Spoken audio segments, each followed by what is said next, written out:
Last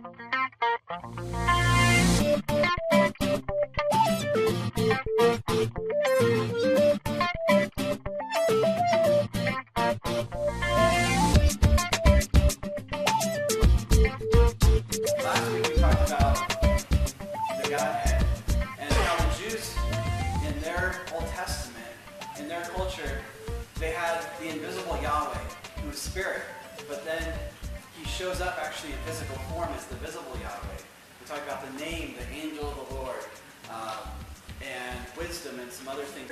Well, what does the Bible say about maybe supernatural beings in creation?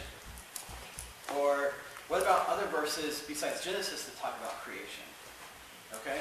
And that's something I've wondered, and something I came across was they call it a harmonized gospel, where they took all four gospels about Jesus and put them together.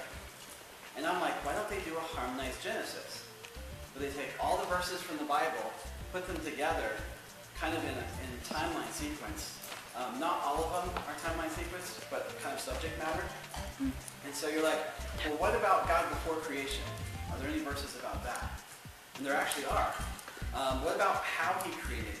Or were Adam and Eve from the very beginning? Or did they come later in creation? What does the rest of the Bible say about that? So, and this is going to be really important because today we're going to talk about science and the supernatural. And does science pretty much rule out the supernatural? How do we know what's really real? And are you being lied to about who you are and the world around you, essentially? I have an objection to reasons.org, but, that organization is old Christian. It's not new. I draw lines from resignation to anti-religion. There's a fine on that. Yeah, there's quite a few different views in that. There's old Christianism, which is not true, but there's the anti-religion. It's like another one.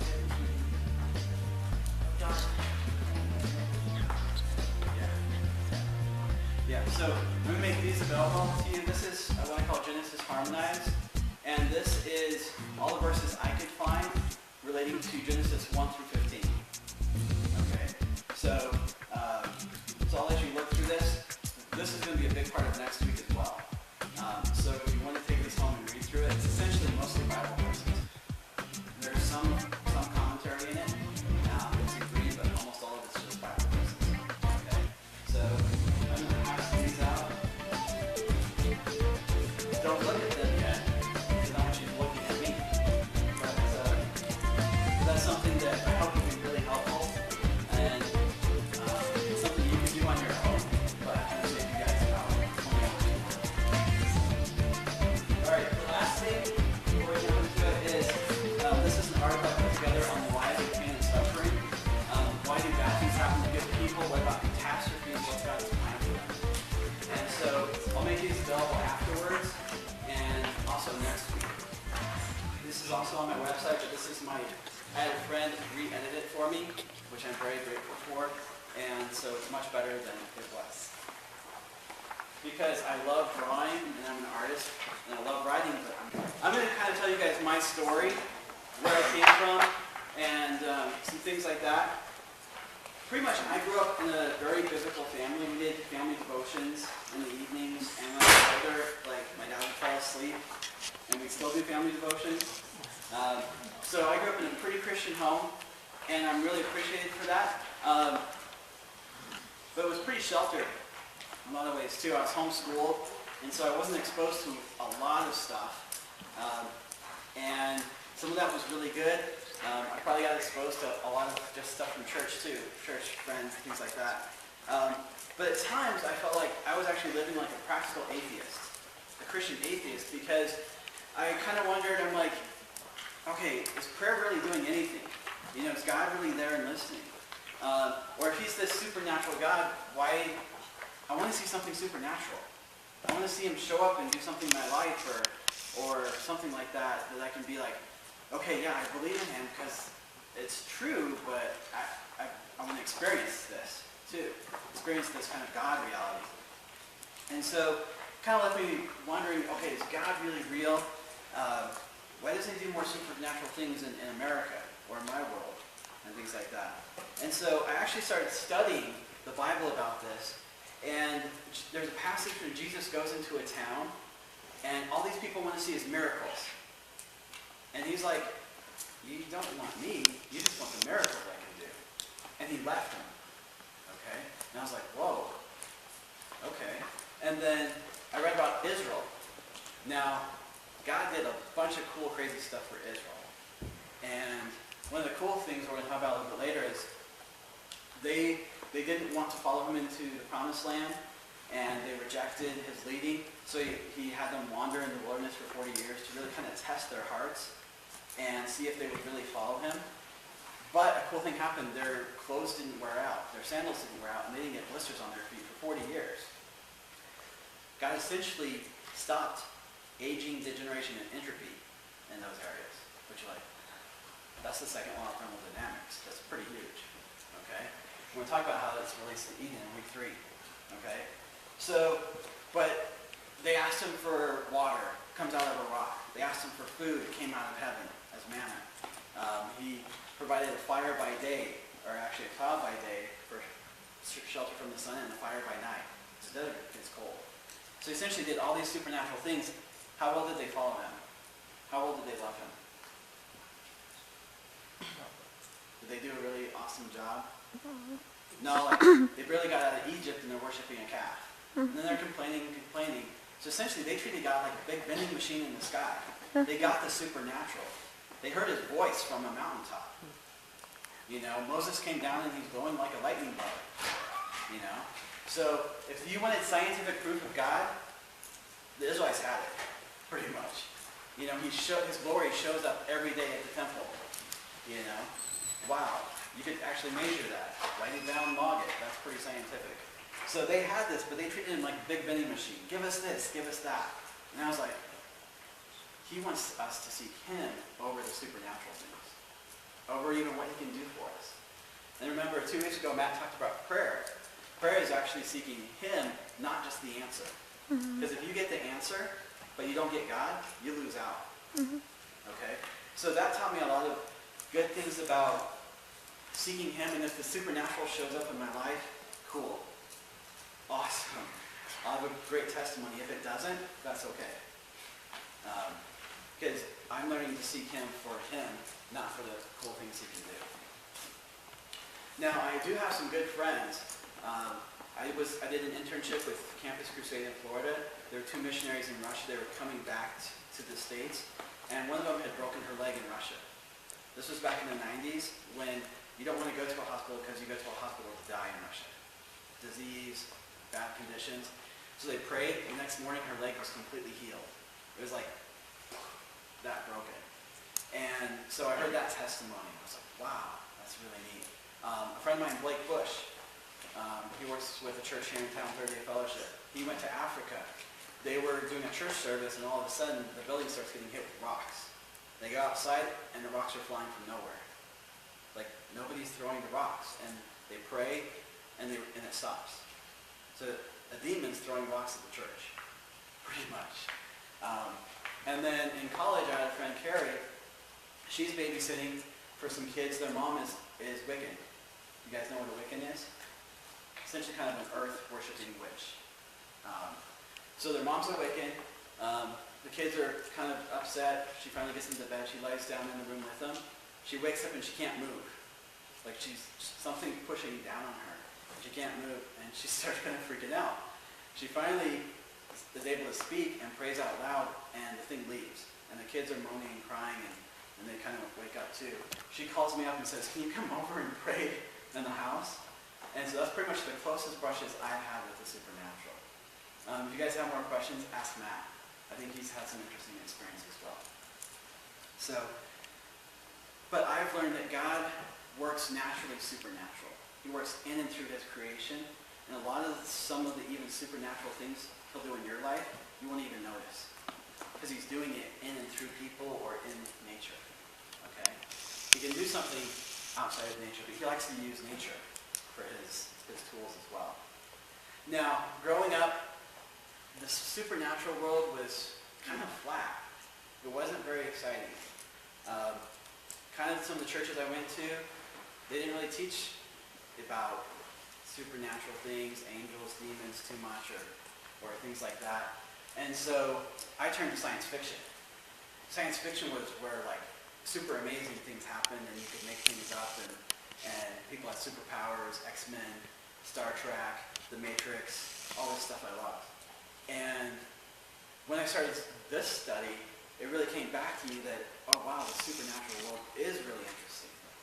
And being part of the story, understanding the bigger story that God has going on, which we're going to hit in week 3, we're going to go throughout all of history, examining how supernaturals have impacted history. Okay? In week 3 next week. And so, after studying the Bible and the depth of history it has of the supernatural world, science fiction is pretty cool, but it kind of pales in comparison now to what I've learned about in the Bible and what's going to happen in our future. What's going to happen in our future is going to be pretty freaky, kids. And I hope we live to see it. With God coming back in the flesh and bringing his angels and some other really cool stuff going on. Okay? So that's kind of my experiences with the supernatural and stuff. And I hope to bring you guys on this journey. Tonight we're going to talk about how to understand people and their views of the world. Because one of the questions that came up, how do I really know what's real? I'm talking about the supernatural and my teacher talking about science and how that's really real. How do we know what's really real? And so the question comes up, why should I learn about other worldviews? What other people think? Why should you? Get some different perspective. A different perspective? Yeah. How many of you guys feel really intimidated by people sometimes? You have a teacher, sometimes who really intimidates you. If you don't yet, go to college. Wait for college. They'll really try to intimidate you there. Some for good reasons, some for not such good reasons.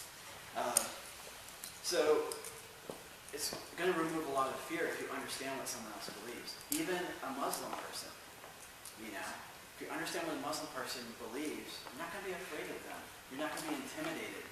And you'll actually be able to build bridges into their lives and talk with them. So removes fear and intimidation. Okay, so I want to equip you guys to live in our atheistic, superstitious culture. That's what we talked about last week. Our education tends to be atheistic. You teach about evolution, life without God. Your music, your movies, most of that's going to be atheistic. But also it's superstitious. We love our vampires, angels, demons, half-breeds, werewolves, all this crazy stuff. And our movies, our video games, things like that. So, I need 3 volunteers. You guys were up here earlier. A lot of energy. I need 3 volunteers. We're going to explore 3 different major worldviews. 1, 2, 3. Okay, those are the first ones. All right. Now, each of these guys will wear a different hat. Who wants the wizard? Okay. There's the wizard. This is the king. You got a small head, so that's going to be good. And the graduate, white or black? White. Okay. This might be a little small. You have to practice. All right, so each of these guys represents a different worldview. There's the wizard. There's the king or the queen. Not the queen here, but a king. And I want you guys, as they read these out, I want you to kind of figure out which view.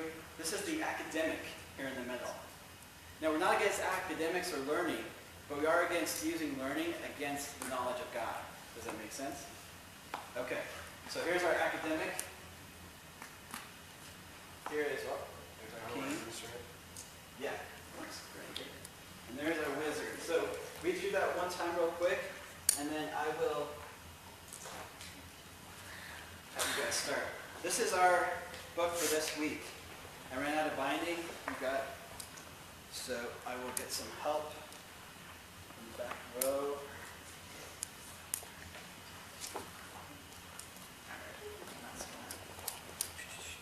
Over the front row. Giving these guys some time to prep, to get into character.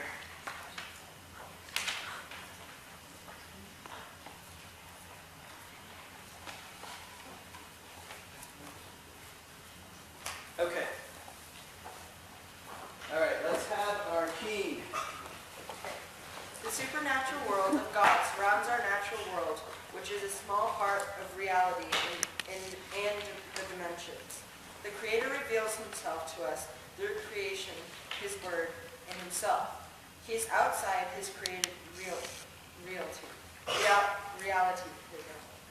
He supersides and is separate from the created supernaturals, universe, dimensions, etc. God is a source of reality and life. The supernatural world is all around us. Our ability to see and interact with the supernatural has been lost, so we must often call our reality the world, the natural world. God is not bound to his creation or natural processes. God allows lies, unreality to exist so that we may have a choice. The choice for God in relationship, or the choice to rebel against God and live in our own unreality, which leads to degeneration and death. All right. We're going to look at a visual of this pretty soon. The wizard. The natural physical reality is most of what we know. Pockets of supernatural existence pop through, but no dominant surrounding supernatural reality exists.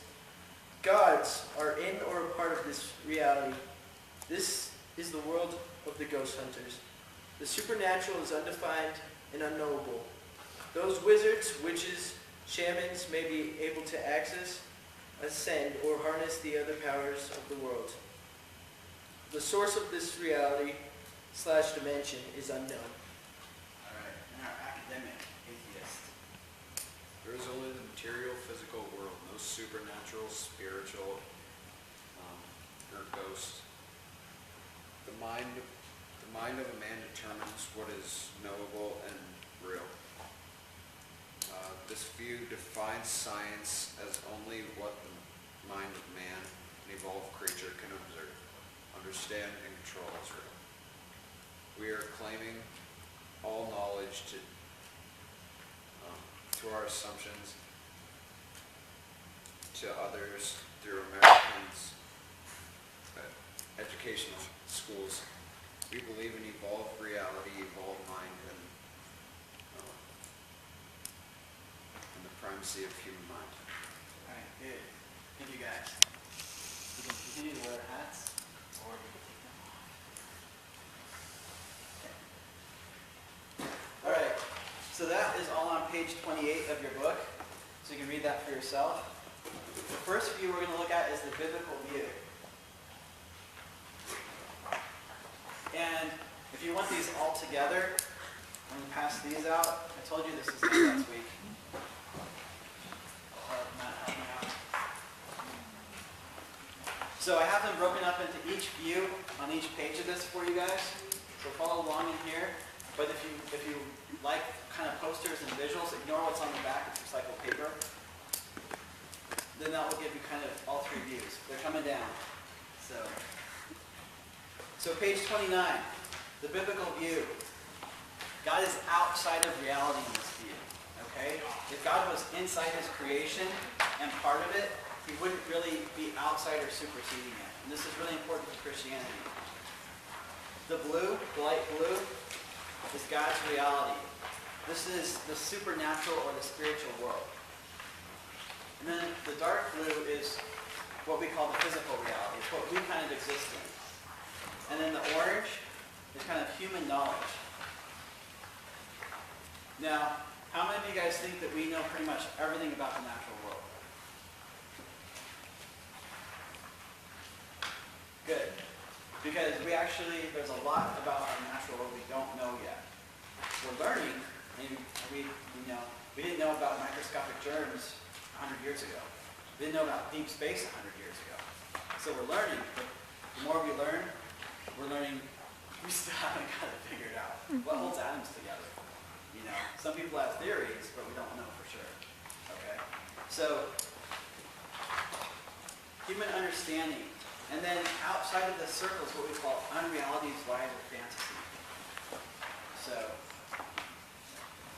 those are just, it's kind of a visual way to look at this.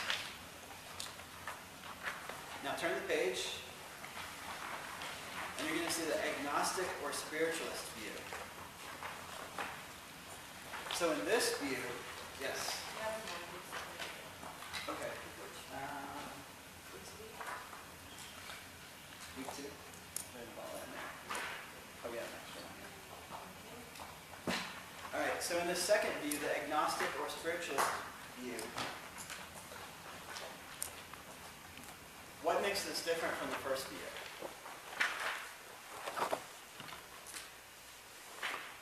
The God's reality changes to supernatural and the founding supernatural. Okay. Yeah, there's nothing really super cohesive about the supernatural in this view. Buddhism would say you ascend to kind of a nothingness, a nirvana. But we're not really sure what that is or even what happens to you in that. Okay? If you're a ghost hunter, some places are haunted and some places aren't. The supernatural kind of pops through every once in a while, but it's not really dominant over everything. Does that make sense? So these would even be the Greeks that believed that the gods kind of interfered with us, but then kind of left us alone. Okay? So in each of these views, they have what they hold to as reality and then lies or fantasy. All right, our last view is the natural or physical reality. What's missing from this? Supernatural. Okay, so this is your majority of atheistic evolution. I like to call it natural progressive evolution. So natural meaning only natural things, nothing supernatural. Progressive meaning it's getting bigger, better, and stronger. We're going from a rock to a fish to a monkey to a man. Progressive.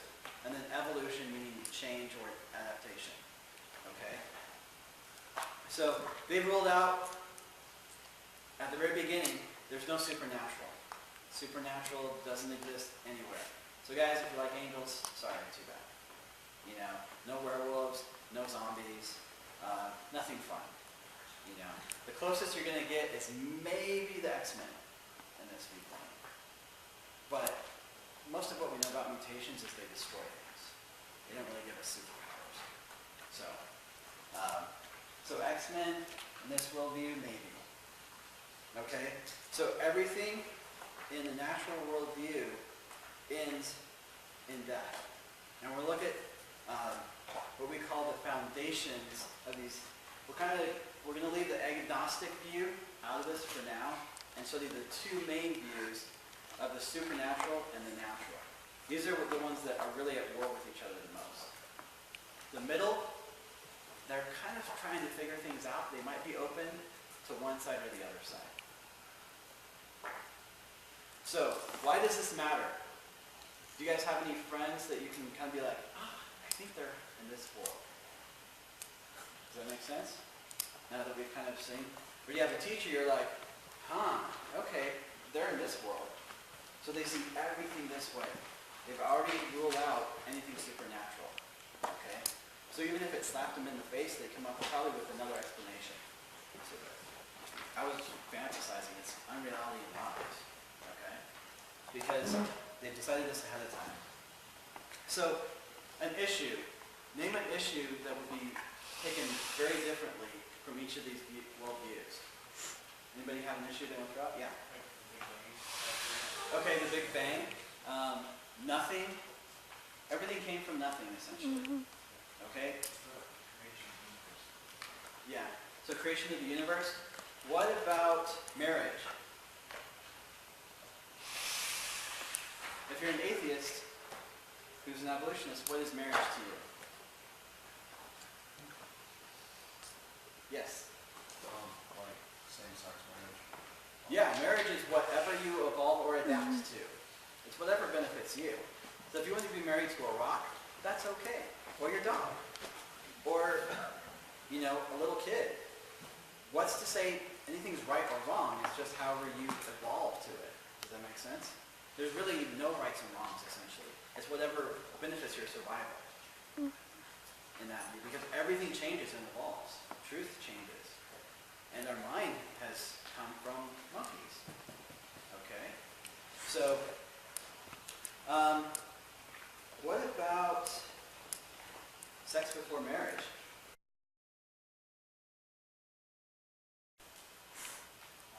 Is sex good?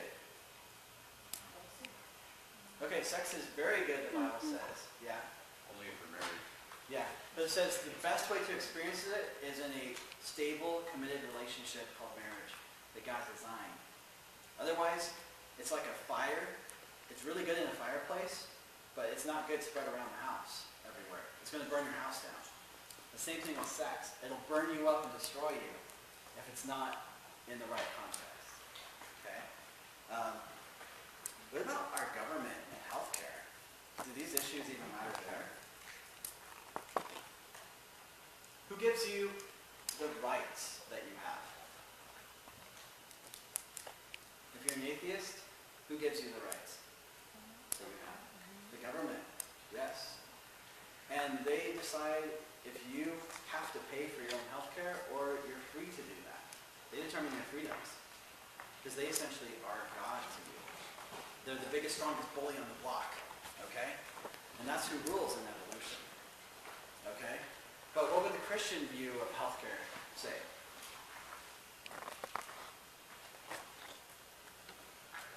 Who's responsible for your health? Yeah, but he made you to be kind of responsible, right? Like, who's responsible to comb your hair? You are. Okay? God made it, but he's like, you're smart enough. I think you guys can figure this out. Okay? So in the Christian worldview, they would say healthcare is your choice and your responsibility. If you destroy your health, then you should be paying for it, not someone else. Someone else shouldn't pay for you destroying your own health. But also in the Christian worldview, it says you should take care of others if you can. Okay? So, those are just a few issues. On my website, I have a book called Story, and it goes into a whole list of issues and these two different worldviews. If you want to explore this some more. But it really matters what you believe. Abortion is a big one. If you're an atheist, then it's pretty much whatever helps you get along and survive. You don't consider the survival of the little person inside you. Because it's about your rights. If you're a Christian, you say God has created all life, and all life is precious before Him. Okay? So, also, the atheist, the evolutionist, would say, you are worth as much as my pet rabbit. All animals have the same worth, and you're just an evolved animal. So if you think you're worth more than a frog or the worm, it's your own delusion. Because bacteria survive better than you do. So if you go off survivability, bacteria trump you guys. Okay? So those are some worldviews and issues. What's at the foundation of this, though? Why do some people choose naturalism and materialism and say there's no supernatural? But why do some people say there is a supernatural, and I believe it, and I think there's evidence for it? Even scientific evidence. Okay? So we're going to look at this next. This is on page 31. If you guys want to turn. So how do you determine what is real and true in your life? How do you know if someone's lying to you?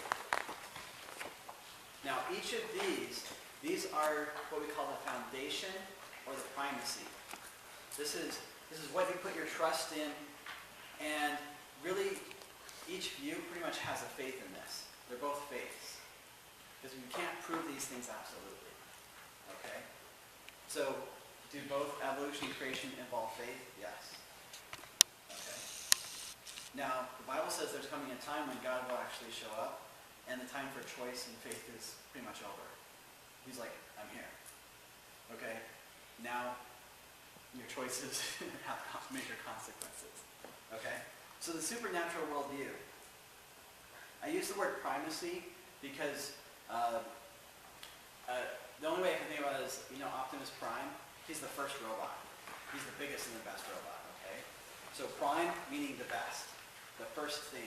We could also call this the foundation. So for the supernatural worldview, the primacy of God and His revelation. This means God comes first. He determines reality. He is the maker of reality. He's life itself. Okay? Everything comes from Him. Nothing happens that He doesn't essentially allow. So, and His revelation. This is His word to us. This is combined with our minds. Now, if someone says, oh, you're a Christian, you don't really think, you're just kind of superstitious and dumb. No. Some of the most brilliant scientists in history are Christians. Newton, Faraday, a bunch of guys. Yeah, even the guys that invented the gene, worked with the gene code and stuff like that. Believers in God. Einstein said, I'm not sure, but something's going on here. He had, his heroes were Christians and things like that. So, primacy of the mind. So the primacy of God and his revelation combined with our minds, which are a gift from him. We're supposed to use them. Then there's the primacy of life. It means life will supersede everything. If you choose relationship with God, that he's going to restore you, and life is what will happen. Everything will be restored. Then the primacy of purpose, meaning there's actually purpose to things. The reason why you're here, the reason why you feel pain and suffering, there's a reason for that. There's actually a purpose for that. Okay? Why should I be kind to my brother? Why should I not lie, steal, or even kill? There's reasons for those things. Okay? So there's purpose. There's purpose in who you are. So I think it's possible that we've lost the ability to interact in the supernatural world. It says Adam and Eve walked and talked with God. Whenever someone sees the supernatural in the Bible, quite often it says God opens their eyes and they can see. There's Elisha and his servant Elijah. And they're surrounded by an army, and he's like, God, open my servant's eyes. And he sees a heavenly army surrounding that other army.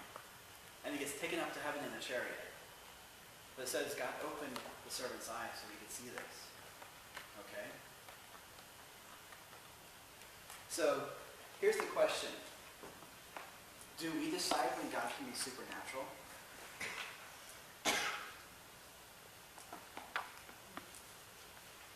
No. Okay? But some people are.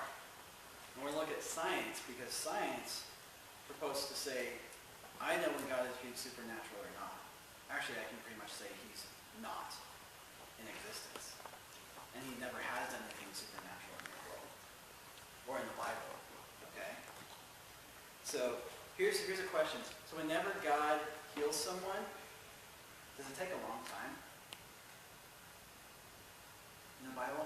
He heals, okay, he's getting arrested. These guys are coming after him. And one of the servants gets his ear cut off. And Jesus heals it. It doesn't take months to heal. It heals instantly. Okay?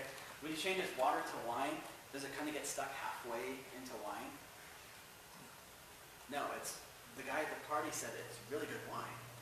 This is some of the best I've tasted. You might have been a little slosh, but I'm not sure. Okay?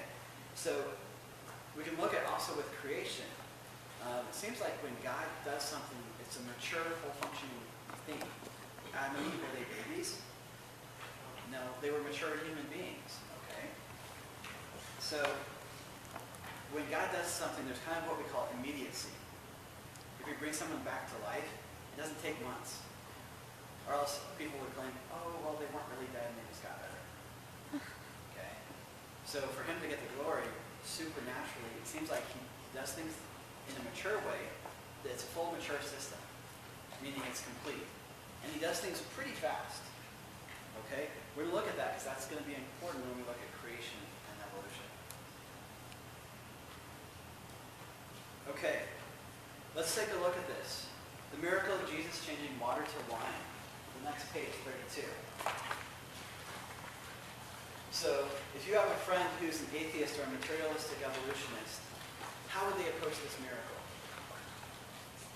What do you think they would do? If you were a naturalist, an evolutionist, and you got to this party late, and there's all this wine, and these guys like, hey, 5 minutes ago, Jesus, this was water.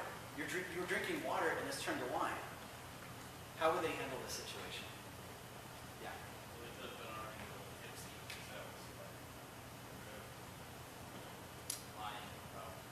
Okay. So they may not believe that testimony, but they're going to say, what can I observe? What can I test?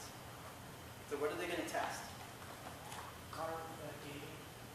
Okay, they're going to actually take the wine. They're going to take it with their microscopes, and they're going to say, we can test this wine. We can find out how old it is, because wine ages, right? We can test the grapes, find out where they came from. These come from Samaria, Judea, Bethlehem. Where did these grapes come from? So they're going to look at everything naturalistically, okay? You know, if it's a really good wine, it's aged. So it's got to be like 80, 100 years old, okay? So a naturalist would look at this miracle of Jesus, and they're going to test all the material things missing that 5 minutes ago it was water. Does that make sense? And that is how a naturalist will view the world and any supernatural act of God. They're going to look at the evidence after and measure only the material things. Does that make sense? Okay? They would expect it to take a long time to make that wine. Or, for example, Jesus feeding the 5,000 with fish and loaves. Now, did he have to use a naturalistic process of a nursery for the fish and grow them up and go out and sow the grain and reap it and bake it into bread and that whole process? No, instantly these things appeared, and a lot of it by the story of it. Okay? So God is not bound to the natural processes. So here's the question is, if Jesus is supernatural in the New Testament, can God be supernatural in the Old Testament? With origins, creation, even the universe? Okay? So a scientist might say, oh, the universe is huge. It takes millions of years for light to get across it. They're looking at what happens probably supernaturally, that the Bible describes. But they're looking at it like the wine. Does that make sense? They're saying, oh, it must be billions of years old, because light takes that long to get across, naturalistically. But what if it happens supernaturally? God isn't bound to space and time. So what we have to say is, how did God say he did it? And we could say, he could have taken a long time to do it, or he could have done it really fast, because he's a supernatural God. So we're going to use our science to help understand. We're also going to use God's. God comes first in his revelation to us. So if he said he did it, and he spoke it into existence, and he created man from dust, then he kind of told you how he did it, right? But the naturalist will say, oh, we must have come from smaller creatures, and smaller creatures, and smaller creatures, and then from pretty much rocks. Because that's his natural way of viewing things. Okay? Okay, so that's the supernatural world, and that's kind of why some people will look at something and they'll say, had to take millions of years. Had to be a long natural process. Because they're using their mind as their foundation, not God and his revelation as their foundation. Okay? Now turn to the next page, 33. These are the primacies of materialism or naturalism. The first is the primacy of the mind. If I can't see it, if I can't reproduce it, it's not real. Does that make sense? That's your pretty much run-of-the-mill scientist today. If I can't do an experiment on it, it's not real. If I can't observe it, it's not real. Okay? The primacy of death. Where did everything come from in this viewpoint? In evolution?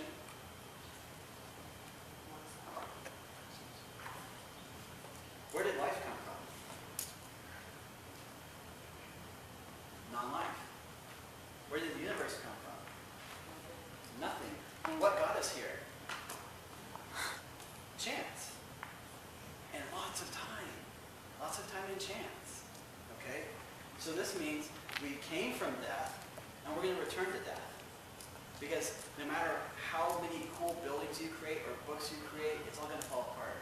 How much is left of our ancient civilizations and their people? Time is pretty much destroying all that in a couple thousand years. Time's going to erase you. Nothing's going to be left of you. Why are you trying to play in the NBA, go to the moon, do all these amazing things? It's just going to get wiped out by death. Death destroys everything. It swallows up everything, guys, in an evolutionary view. Makes sense? The primacy is death. Okay? And even things get ahead by death. Natural selection, survival of the fittest. If you have to kill somebody off to survive, that's evolutionary. That's survival of the fittest. That's how nature works. Okay, so death is the foundation of this worldview. And then the primacy or foundation of chance. This is undirected processes, meaning you're an accident. Yeah.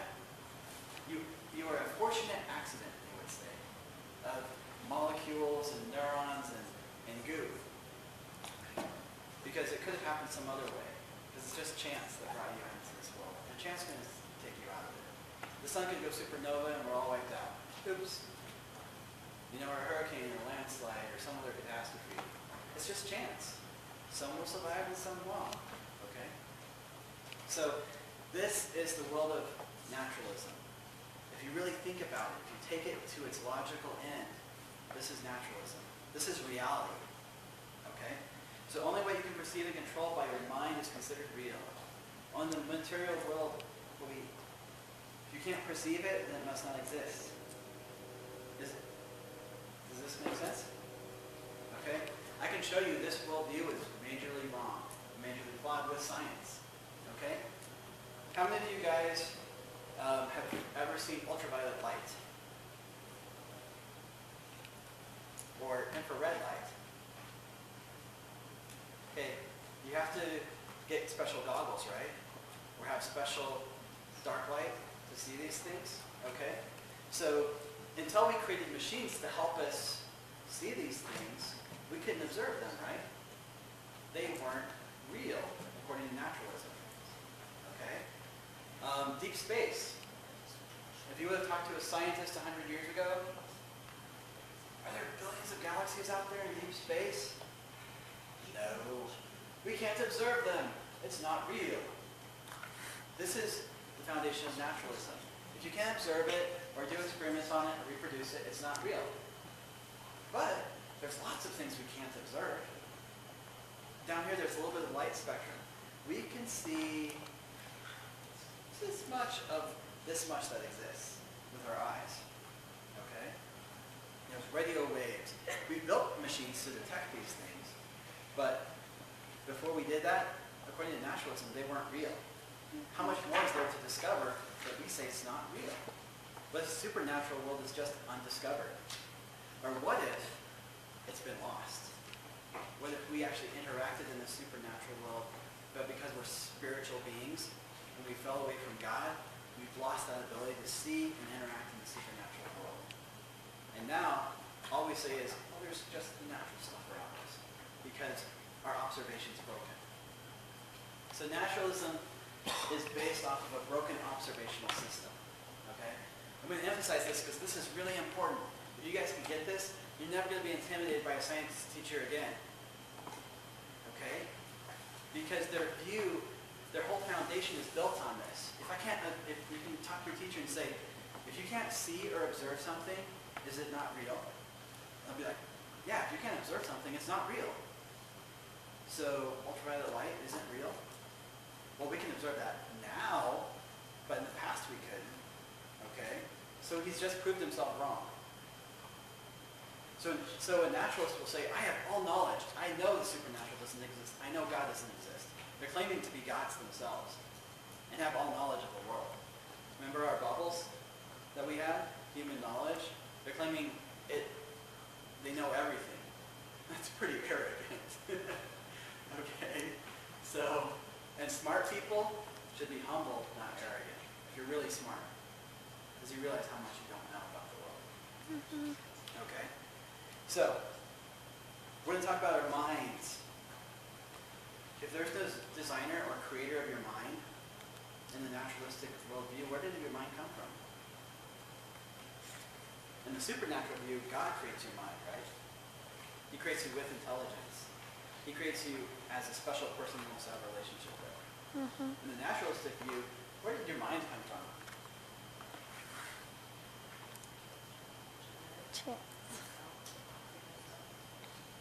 Yeah.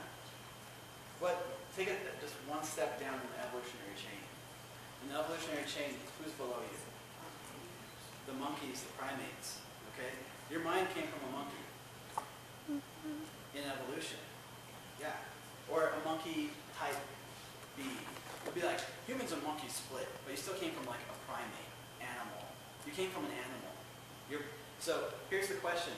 This is what Darwin asked. Now Darwin was one of these guys who started pretty much this whole idea, right? Bottom of page 36. But then, I can do this in, you want to do this in a Darwinian voice?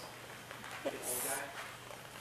But then, with me, the horrid doubt always arises whether the convictions of man's mind, which have been developed from the minds of lower animals, are of any value or at all trustworthy. Would anyone trust the convictions of a monkey's mind? If there are any convictions of such a mind?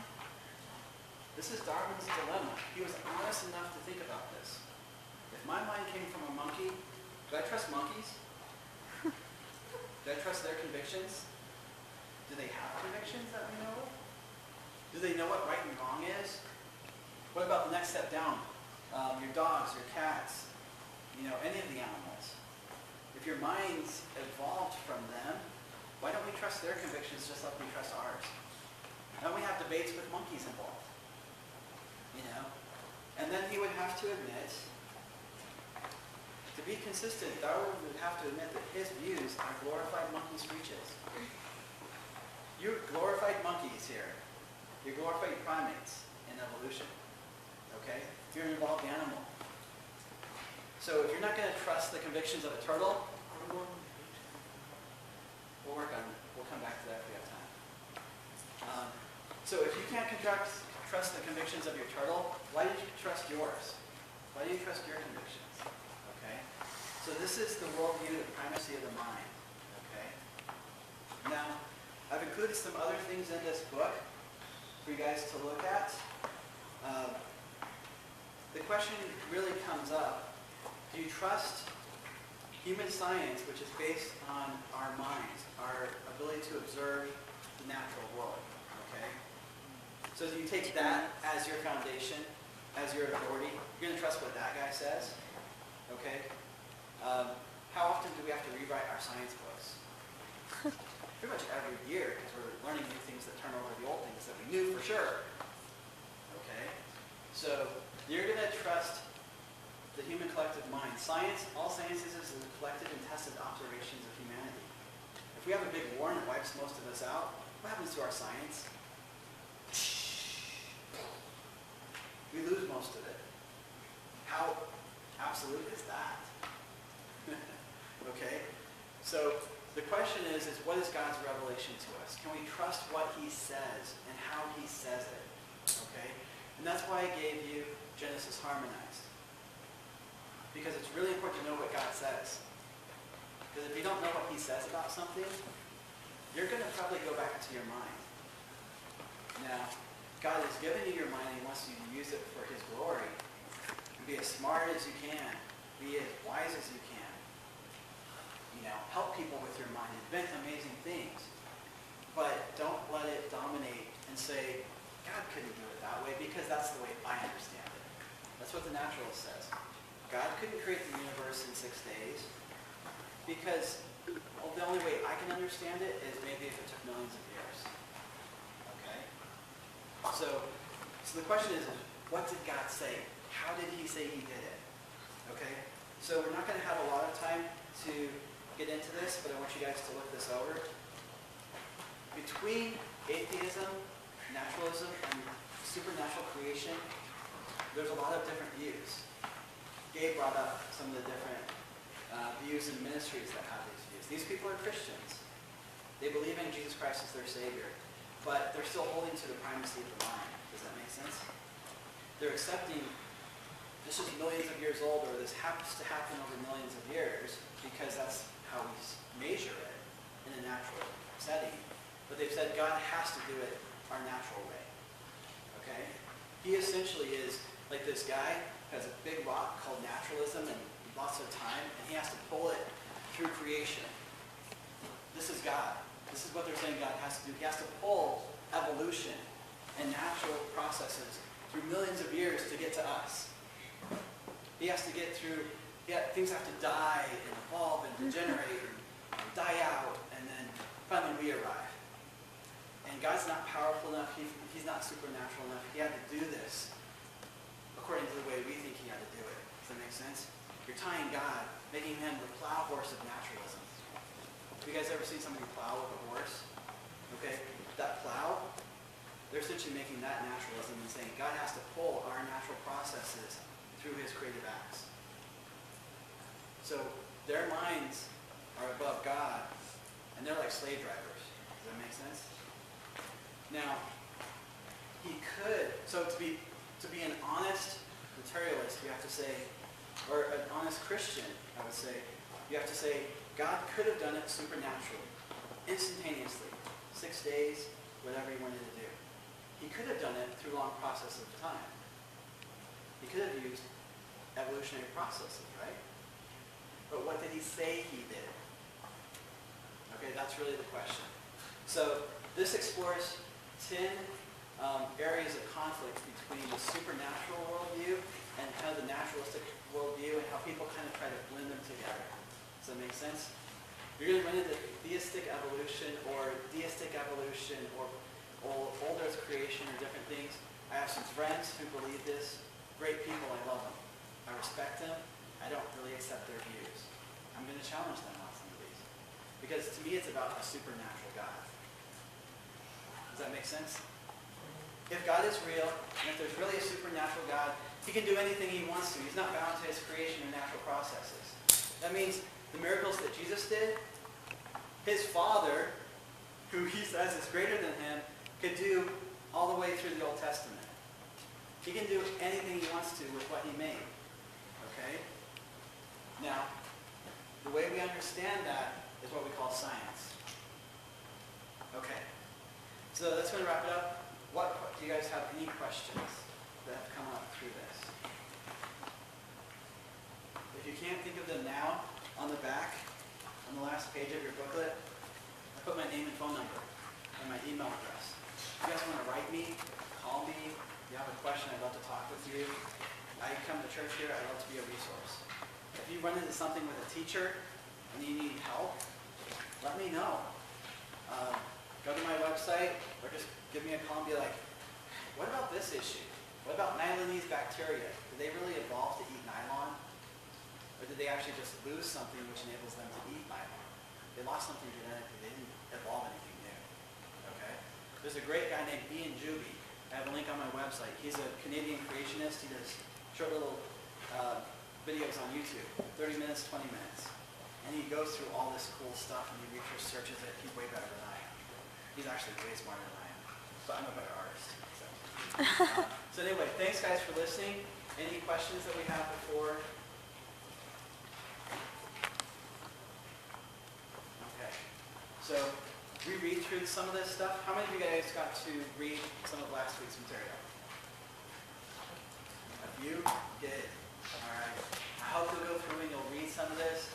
I hope it brings up questions. That's why on the back of this I have notes.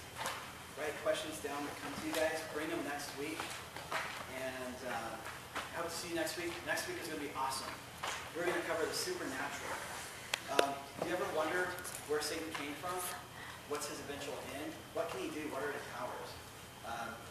Is the God of the Old Testament just really angry and he kills people for no reason?